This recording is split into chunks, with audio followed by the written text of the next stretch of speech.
रहेन भने पढेको पनि कुनै अर्थ रहँदैन। हेर, हामी शिक्षा आर्जन गर्न विद्यालय आएका छौँ। विद्यार्थी भनेको भविष्यको कर्णधार हो, देशको आधार हो, स्तम्भ हो। तिमीहरूले जति अनुशासनमा रह्यौ र आफ्नो अध्ययनलाई निरन्तरता दियो भने सफलता अवश्य पनि पाउँछ। जान्ने विद्यार्थी म त ट्यालेन्ट छु, मैले जे गरे पनि हुने हो भन्ने सोच राखेर अगाडि बढ्यो भने त्यसलाई भाग्यले पनि साथ दिँदैन। हेर, न गुरुको आशीर्वाद हुन्छ, न आमा बुवाको आशीर्वाद हुन्छ, त्यसले जीवनमा कहिल्यै सफलता प्राप्त गर्दैन।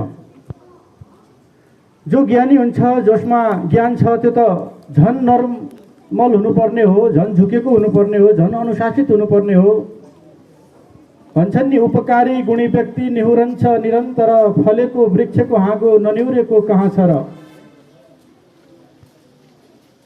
अनि हामीले कपाल ठुलो पाल्दैमा, साइडमा कपाल काट्दैमा ठुलो हुने भए त मान्छे आज कतिपय ठुलो व्यक्ति भइहाल्थे।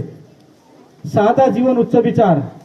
यदि जीवनमा केही बन्नु छ भने हामीले अनुशासनपूर्वक कपाल देखाएर, कपाल अनेक किसिमको काटेर मात्र त्यो विद्यार्थी राम्रो हुँदैन। हेर, सामान्य काटेर, कपाल काटेर, गुरुहरूको प्यारो बनेर, होमवर्क गरेर आफ्नो भविष्यको बारेमा चिन्ता गर्ने हो नि।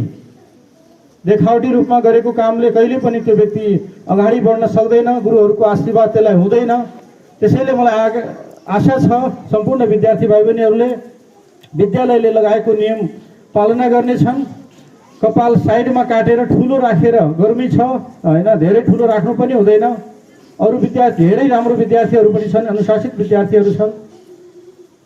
अनुशासित भएर अध्ययन गर्यो भने मात्रै उसले जीवनमा केही गर्छ। धेरै विद्यार्थीहरू योभन्दा अगाडि पनि यहाँबाट हामीले लगभग 20 ब्याच पठाइसकेका छौँ। टाइलेन्ट विद्यार्थी पनि अनुशासित नभएका विद्यार्थीहरूले प्रगति गर्न सकेनन्। जो अनुशासित थिए, कमजोर विद्यार्थी भए पनि उनीहरू निरन्तर रूपमा आफ्नो अध्ययनलाई अगाडि बढाएर उनीहरू आज विभिन्न उच्च ओहदामा गएका छन्। हामीलाई आशा छ तिमीहरू पनि भोलि त्योभन्दा राम्रो ठाउँमा जाऊ भन्ने हाम्रो शुभकामना हो, आशीर्वाद हो। तर हामीले मात्र गरेर सम्भव हुँदैन। विद्यार्थीले पनि त्यस्तै लगनशील भएर अनुशासित पूर्वक आफ्नो अध्ययनलाई निरन्तर दियो भने मात्र सम्भव हुन्छ। अबदेखि यस्तो नहोस्, सम्पूर्ण विद्यार्थी भाइ बहिनीहरू अनुशासित हुन्। सबैले घरमा अभिभावकहरूले पनि हेरिरहनु भएको हुन्छ। धेरै ठाउँहरूमा प्रशंसा पनि गरेको छ। विद्यालयको सबैले हेर्छन् तिमीहरूको भिडियोलाई, लगभग लाखौँ मान्छेहरूले हेरेर हुन्छन्।